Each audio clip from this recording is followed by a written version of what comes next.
We've been talking since Thursday night when he broke the record and became England's all-time leading goal scorer about his overall play as well.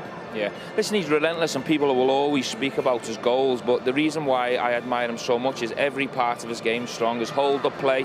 It's not easy playing with your back to play when you've got big defenders breathing down your neck, but he's so strong. His touch is fantastic. He's one of the best passers of the ball in the Premier League and in world football. People don't give him enough credit for that. His short passing, his long passing, he can whip passes, he can switch a play. He's got absolutely everything, and you know what else he's got? He's a fantastic person. Yeah. Every time you hear him speak, he makes you feel proud to be an Englishman because he speaks and represents us so well. And I think his professionalism, I see him in and around St George's Park. I'm not spying on him in the swimming pool, but even his concentration when he's doing his recovery, he's doing everything else, he's so focused. And for any young girls, young boys out there, that's what you have to do if you want to play for England. Yeah, he's all-time leading goal scorer for England and also for his club, for Tottenham. When we were talking the other day, Stephen, you did mention that you thought possibly it was time for him to move on.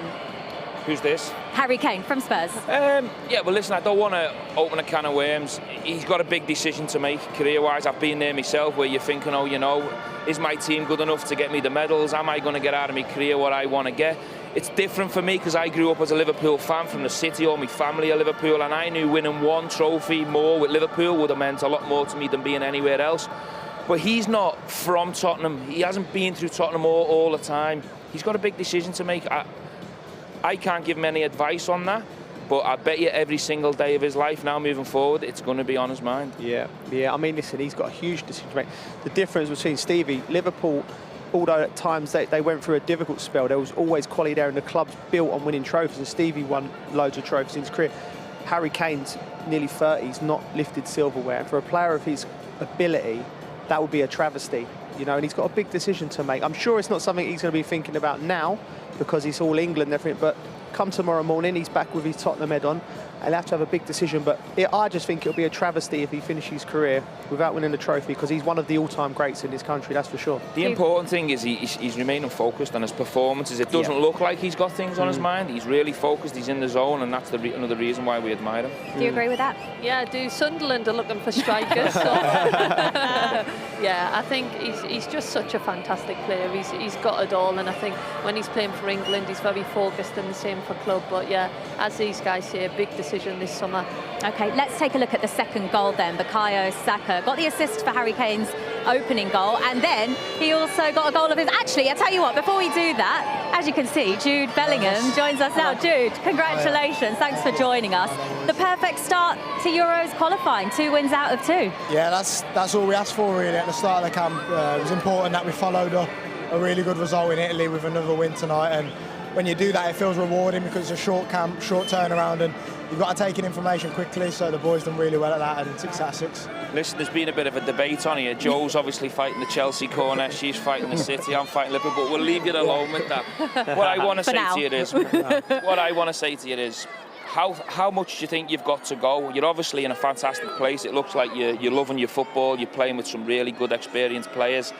How far do you think you can go? Because you're blowing everyone away with your performances. There's a lot of talk about you, but you're backing it up with your performances. You still think you can get better and better? Yeah, thank you for one. But yeah, definitely, I think there's so much I've got to learn. You know, the way I want to be as a midfielder is someone that can win you the game on 2 ends of the pitch, you know, in the middle to dominate the ball, maybe as a 6, as an 8, make the box, and as a 10, create chances as well. I've always wanted to be someone that can do a bit of everything. I think I've still got so much to learn, but you know, you have the best chance with the guys in that changing room there and the ones I've got at Dortmund. I'm like a sponge at the minute, to be honest. I just want to take everything in, any chance I get to kind of learn about the game. How did you find the difference? It looks like you've played a little bit further forward as a 10, a little bit more with your back to play. How did you find that difference instead of arriving onto the ball? Yeah, I think at Dortmund, a lot of it, I'm involved in the build-up a lot more. And, you know, I enjoy that as well, but it means that I can't, you know, be as creative in the top third. Maybe I'm missing out on a few attacks, but there, you know, I always feel like I'm getting the sense for where the ball's going to land, and that's something I feel like today I could have done a little bit better, to be honest. The ball got into some good positions, and I felt like I was a yard or 2 away from where I need to be, but it's all experience, learning where the ball's going to drop and, you know, what teammates you're playing with, where they're going to put the ball. So when I'm playing, I'm probably thinking about a million different things about where I can be better.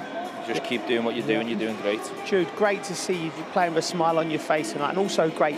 Maddie's on the pitch, Jack's on the pitch, Phil we saw the other night. So many technical players. You must be loving playing in this England team. How much are you enjoying it? Yeah, I'm loving it at the minute. It feels like we've got a really good atmosphere in the changing room, and I think it shows on the pitch as well. We all get the ball and we want to, you know, express ourselves, but there's a side of us that's got a little bit of nastiness in us as well. You know, you look at the likes of Hendo, Deck, and I think myself, you know, it's important that we cover all sides of the game, and I think we're doing that really well at the minute.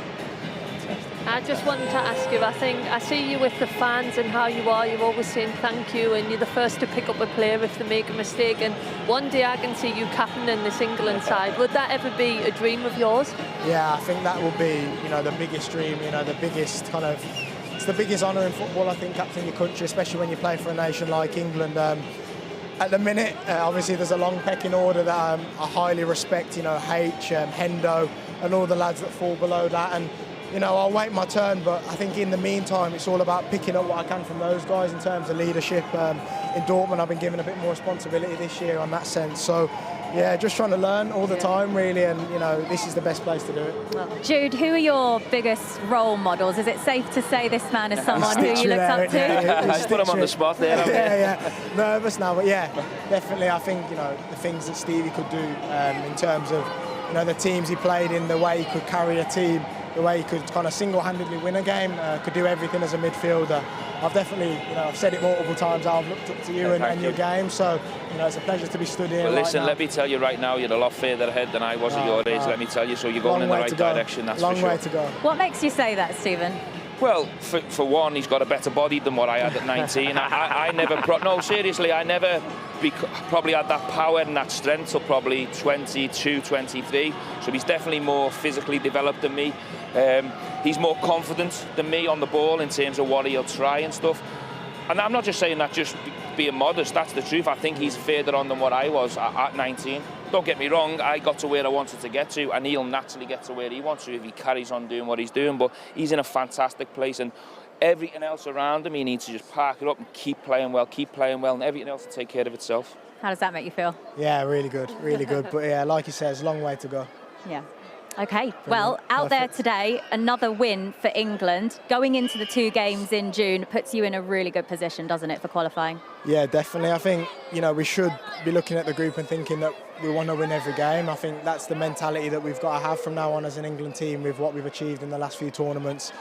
You know, you set yourself a standard and an expectation, and it's important that you kind of match that every time you come out onto the pitch. And, you know, we have to carry it on now for for the rest of the qualification campaign to make sure that we're getting to go to those big tournaments again. Bukayo, congratulations, another big win, but we've got to start with your goal. You've scored a fair few for England and Arsenal this season, but that was special, wasn't it? Yeah, that one's definitely up there. As soon as it left my foot, I sort of knew it was going to be on target, and when I looked up, it was top corner. So yeah, one of my better goals. I was going to say, talk us through it from your point of view, because you really couldn't have hit it much better. Yeah. So when obviously Hendo's given it to me, and I've turned, I sort of knew straight away I was going to shoot. And yeah, as soon as I got in the right position, shot, and yeah, nice goal. As for England overall, another win. What did you make of the performance from the team? I think it was an excellent team performance. You know, it was a quick turnaround from the last game, and we had to fight in that game as well. So some of the lads were tired, but today we played really well, and yeah, we're happy with the 3 points. You talked there about some of the lads being tired. You certainly didn't look it tonight. Did you feel like you were getting a lot of joy on that side? Yeah. I felt like I was getting the ball in good positions, and I was just having some dangerous attacks for the team. So yeah, I was happy with my performance today. Was the only frustration, perhaps from an England point of view, the fact that you couldn't get a few more goals, given your dominance in the game? Yeah, definitely. I think some of the lads definitely wanted to get on the score sheet. You know, definitely Madders over there, he had an amazing performance, and I think he deserved to score. But, you know, at the end of the day, we're happy with the 3 points. 2 wins from 2. How do you assess how qualification's gone so far? I think it's gone really well. You know, we've been really mature about it. These games, you know, we can't just look past. You know, it's not as if we're going to automatically just end up in the Euros. We have to qualify first. So I think we can be really happy with this past week with the 2 wins. As for you as well, having a brilliant season for Arsenal, which could, of course, get even better come the end of the season. It looks like you're really relishing and enjoying your football right now. Yeah, football's fun. Football's always fun. That's why I started playing it. So yeah, I'm really enjoying my football right now, and yeah, I just hope the happiness can continue towards the end of the season.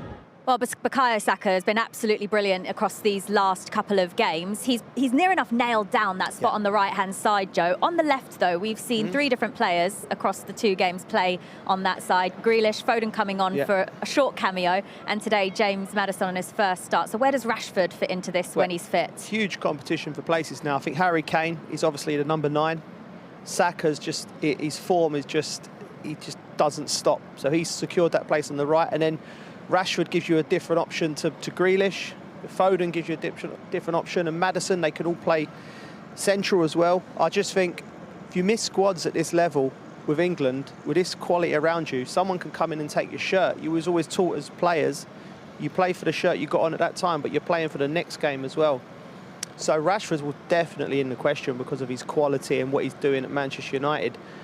But if you miss squads, there's great players that come in and take it. And it's a fantastic position for Gareth to be in. We're so well stocked in them forward areas. He's having his most prolific season at Manchester United this year, Stephen. So when he is fit, surely you can't ignore that. No, I don't think Gareth will ignore it. I agree with Joe. I think we've got a manager now that is not scared to make big decisions. So if you don't turn up for a squad, or you're injured, or you miss out, it could go against you. The other thing that's important to say is we looked at the team tonight. We've got a lot of players that were coming to feet and coming short. Rashford gives you something different. He's the one who'll run in behind. He'll break lines with the ball. He'll break lines without the ball. So it's so important to have different tools in your squad when you go into these tournaments or the qualification campaigns. If within a game something's not working, you can bring something on from the side. And what Gareth's got here, as Joe said, is he's got loads of different tools that can open the door. And we are blessed with big talent in the final third. Yeah, I think with the way that the game's played now, them wingers can play inside as well. So, as Stephen says, you facing different opposition, pose them different problems. And the fact that you've got players like Foden, Rashford, Grealish to choose from, the strength and depth is scary in this squad. The other thing to say as well is Harry Kane obviously has been fantastic, but we also have to prepare for what after Harry Kane. What if he gets a niggle? What if he gets a suspension? What if he's not available? With all due respect, we've only seen Ivan Toney for 10-15 minutes here. We know Rashford can play as a 9, and we know that he can score goals in any game, so it's important that Rashford's available for us.